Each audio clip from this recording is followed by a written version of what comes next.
It was a cold November night. Alex's car had broken down, and he was completely lost. His phone was dead, and his sat-nav couldn't get a connection.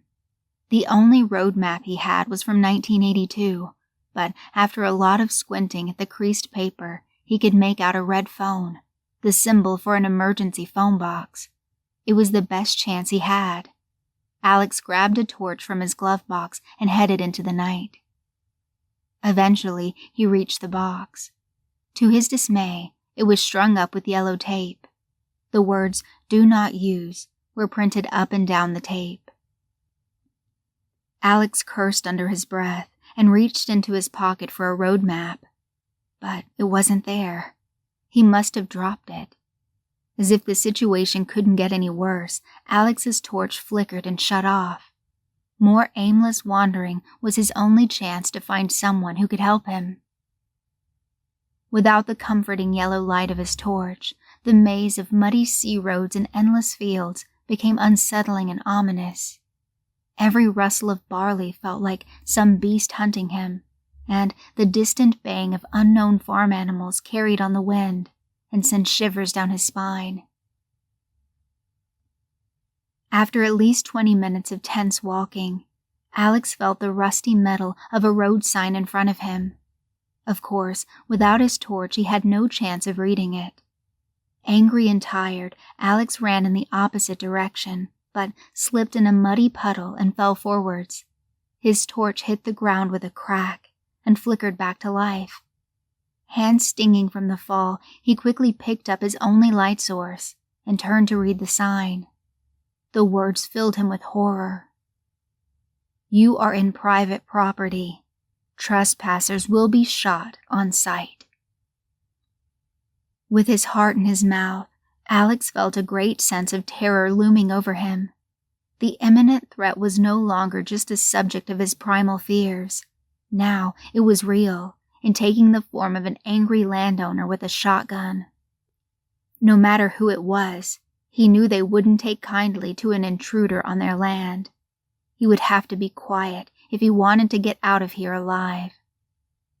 The next part of his journey was spent low to the ground, quietly creeping through the field of wheat he found himself in. He had removed one of the batteries of his torch, and so the warm glow from before was reduced to a small, flickering cone of light. Just enough to see by, but not enough that he would be spotted. Just for a second, Alex stood up to get his bearings. There was a farm to his right, and only about 50 meters away, too. He knew it was stupid and dangerous and maybe the worst thing to do in this situation, but he decided to head for the farm. He knew there was a large chance of being shot, but the farm would be almost 100% likely to have tools for vehicle repair.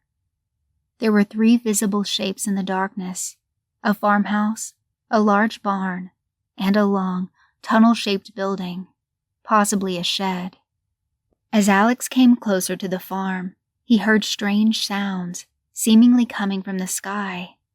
Undulating, warbling sounds, like something out of a cheap sci-fi movie. It was most likely just the sounds of farm animals, distorted by the wind. He also noticed there were no lights on in the farmhouse, except one, in the attic window. Alex could make out the shadow of a man, but it was nearly completely still. His first thought was that it might be a mannequin, but this was dispersed when its head twitched. Alex felt a sense of uncanny fear, but also curiosity.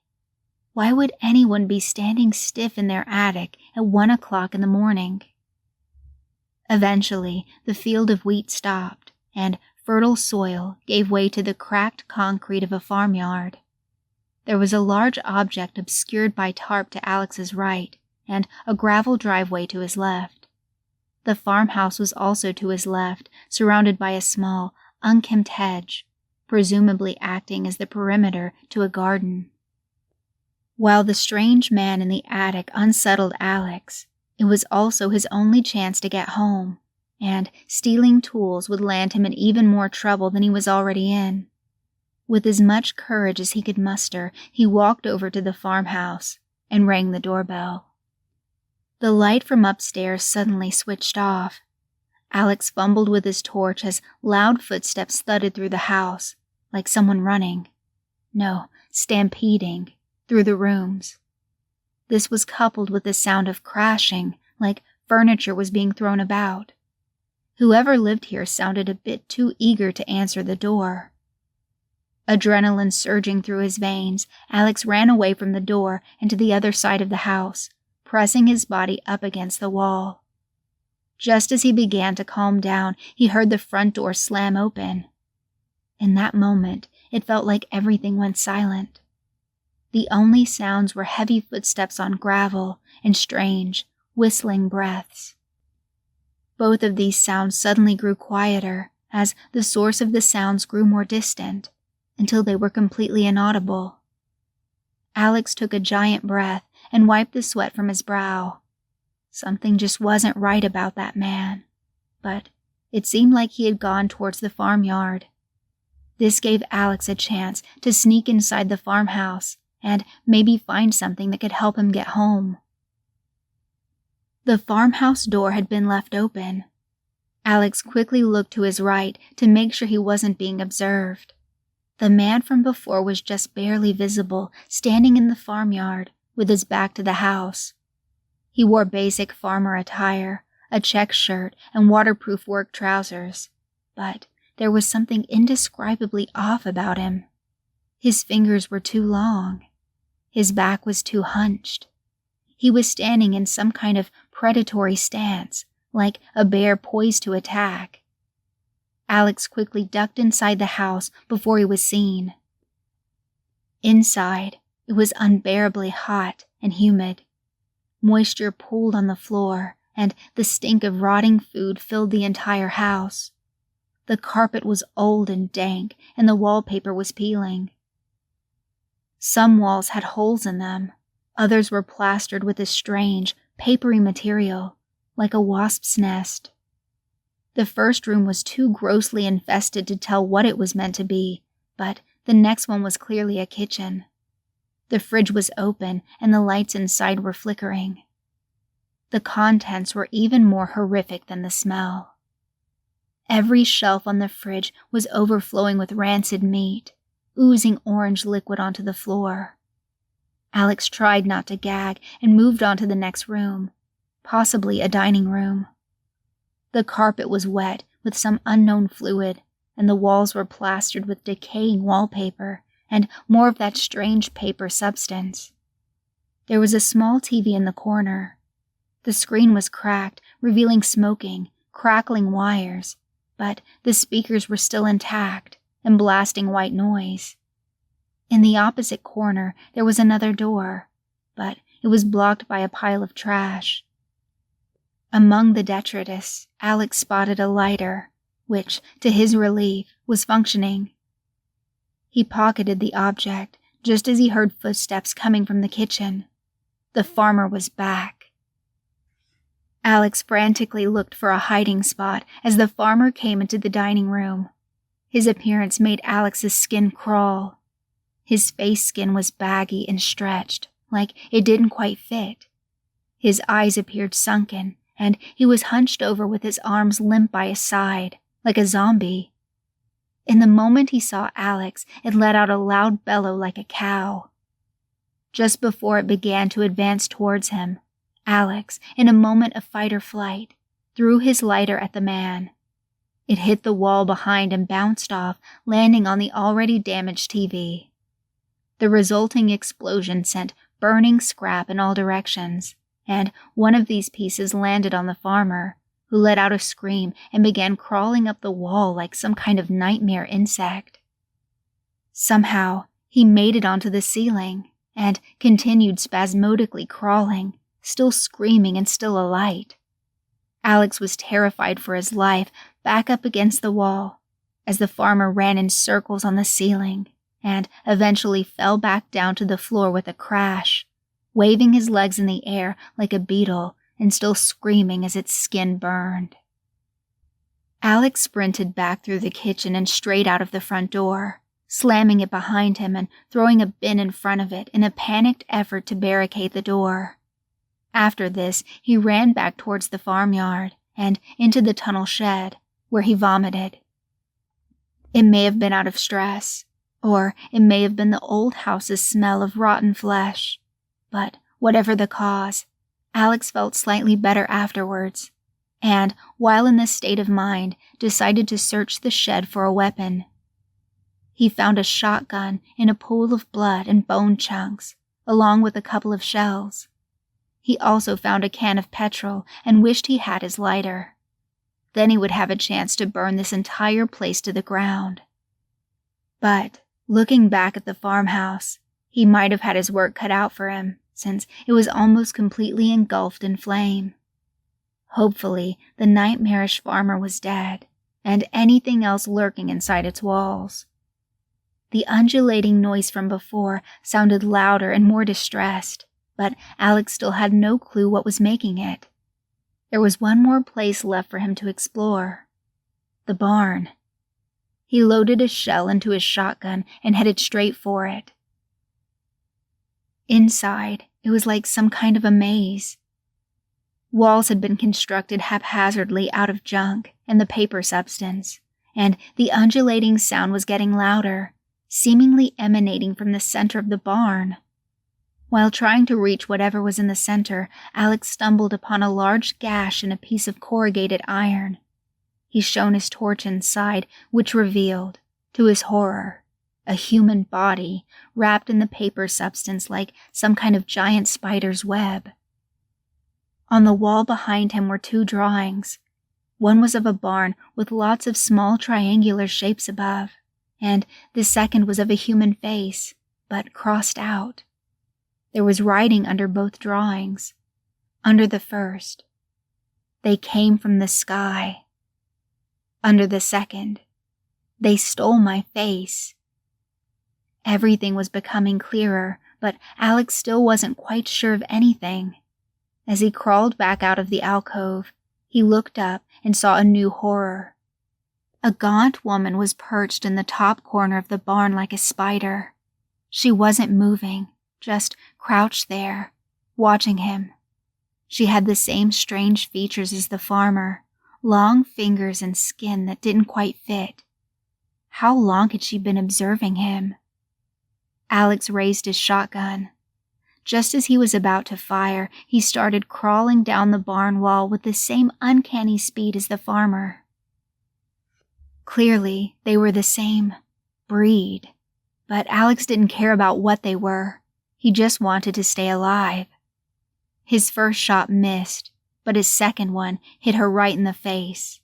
Her twitching body fell from the wall and landed on a cultivator, the rusty spikes acting like a bed of nails. Thick, yellow blood sprayed out in all directions, but the body kept moving, arms and legs flailing as they sunk deeper into the spikes with every movement. Alex tried to stay calm and kept walking through the maze. As Alex neared the center, he started seeing writing on the wall, like the drawings in the alcove. Such phrases as, "It ate my son," and "I want my face back," were smeared in blood along the wall. The undulating was getting loud now. Alex knew he was close and picked up the pace. Suddenly, he tripped on something and fell to the ground. He picked himself up and scanned the ground with his torch for what had made him fall, when he saw a metal handle sticking out of the barn floor. After a lot of pulling, Alex managed to open a hatch and climb down into a crawl space beneath the barn. Somebody had made a hideout here. There were a few bottles of murky water and a Bunsen burner in the corner. A plank of wood was being used as a desk, covered with spills of ink and a sheaf of papers. Alex picked them up and began to read. "If you're reading this, I'm already dead." Alex couldn't see a body, but he continued to read. The paper soon devolved into mad ramblings about alien life and shape-shifting, genetic memory, and biological DNA thieves. There was repeated descriptions of a hive mind where genes were supposedly stored. The message concluded with the final sentence in shaky handwriting. "Destroy the hive mind, or they will tear us to pieces, one by one." He knew what he had to do. The final page was a hand-drawn map of the barn, with an X drawn on the center. Alex pocketed the map and left the crawl space. With a newfound route, it didn't take him long to reach the central room. What he saw was almost indescribable. A giant ball of flesh, suspended from the ceiling by mucus-like strands. The ball was covered with pores of all sizes. Some emitted a strange green light. Others acted as primitive mouths and were responsible for the undulating sound. At various points on the ball's surface, human limbs protruded from the structure. Arms, legs, even faces were visible, twitching at random. A human torso protruded from the bottom, its spine bent upwards. The torso's arms were long and crooked, while its head was giant and pulsating. This was the hive mind, and Alex knew he had to kill it. His first shotgun blast hit the thing in the back, although being a ball meant that a front or back was hard to distinguish. Chunks of meat flew in all directions, and the hive mind spun around to face him, black eyes trained on Alex. It let out an ear-piercing screech that echoed around the barn and made Alex keel over for a split second, but he was up again a few moments later when the hive mind began clawing at him with its thin arms. Luckily, he was just out of reach. As the echo subsided, more screeches were audible. Alex realized what the thing had done. It had called for help. Suddenly, the far wall was broken down, sending metal scrap and paper substance everywhere. 4 figures began to approach Alex. The farmer from before stood in front, his skin blackened and burned. Behind him was 2 children, crouched like apes, and another man with bulging muscles and a sagging face. Alex loaded another round into his shotgun and fired as the farmer began to advance. His head splattered on the figures behind him as his body fell to the ground and curled up like a dead spider. One of the children scampered into the shadows while the other leapt at him, screaming. It clamped onto his head and dug in, drawing blood. Alex ripped it off, but it took part of his scalp with it. Blood running down his face, Alex killed it with one clean shot. As he looked up, he saw the other man on all fours like a pig, preparing to charge. Alex didn't have time to aim, and his panicked shot hit the man in the leg. Squealing and grunting, he fell forwards into a pitchfork, which almost completely ripped his face off. A black, tar-like substance dripped onto the floor, and when the man stood back up, a second face was visible in the gash where his skin once was. Alex aimed for the heart and left a gaping hole in the thing's chest. Now for the hive mind. As wretched as it was, Alex felt slightly bad killing it. It looked frail, helpless even. Alex managed to push past this, but when the time came to shoot, he realized he was out of ammo. As he looked down to search his pockets, it sliced at his stomach and tore out a large strip of flesh. Alex screamed and keeled over, clutching his wound. He pushed himself away from the hive mind, cursing as his vision began to blur slightly. Not every battle can be won, he thought, and crawled his way to the barn's exit. It was just light enough to make out the farmyard. As he was about to leave, the barn once again filled with an ear-splitting scream. The hive mind calling for reinforcements. Alex looked to the field as dozens of figures rose up out of the wheat and began a slow march towards the barn. He had crawled through that very field just an hour ago. As he looked back to the hive mind, something moved out of the corner of his eye. The other child. He had left one still alive. He barely had time to scream as it rushed him and dug its claws deep into his wound, fishing around inside of him. Eventually, it grabbed hold of an organ and pulled down, and then everything went black. Epilogue. The two policemen stood by the abandoned car, taking pictures of the scene. A road map lay on the ground. Snap. Muddy footprints leading into private property. Snap. One of the men looked towards the abandoned Windshaw farm, and then down the road where the car had come from. A spike strip was still visible under some leaves. He walked over to the other policeman. How many more travelers do we have to give those things before they leave us alone for good?